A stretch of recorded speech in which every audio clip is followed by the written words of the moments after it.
uwanja huu kama nilivyosema ni uwanja wa kisasa. Hakuna mtu atakayekuja pale bila kuwa na siti yake. So utakaa kwenye siti yako, flow yako, row yako, kiti namba kulingana na malipo yako yanayofaa. Kwa hiyo na nawaambia wanachama, kuna watu watanunua viti vyao. Najua kuna ndugu yangu hali hapa, yuko hapa. Na wanachama wengine, mnao uwezo wa kununua siti yako kwa msimu mzima. Hakutakuwa kuna interference kwenye pale. Na viwanja vya sasa duniani viko hivi. Unanunua seasonal ticket inayokuruhusu kukaa kwenye kiti chako msimu mzima. Kwa hiyo uwanja wetu utakuwa na facility itakayoruhusu mtu kumiliki aidha ticket ya msimu au atakapokuwa anunua kwa maana ya walking customer atakuwa na uwezo wa kupata siti yake na sio kukaa random kama viwanja vingine. Hiyo la kwanza.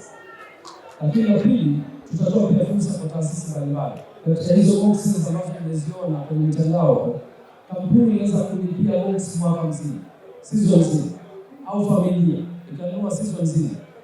Katika hiyo box kuna viti 10, maana yake mtakuwa na nafasi ya kuleta watu 10 kwenye kila mechi.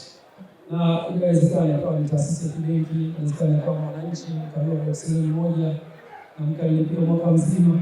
Mkawa mnakuja wenyewe na watendaji wenu, partners wenu wa kibiashara, wanapata tiketi wako. Kwa hiyo upande wa siti itakuwa proper seat kulingana na tiketi uliyolipia.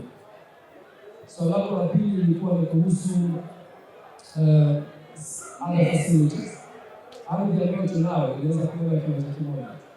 Kumbuke tuna urefu wa mita 250 kwa upana wa mita 150. Hiyo inaleta square mita 37,500. Kwa hiyo tunajenga stadium pekee, hakutakuwa kuna annex. Na hii inasababisha pia ardhi ambayo tunayo. Nafikiri nimejibu swali.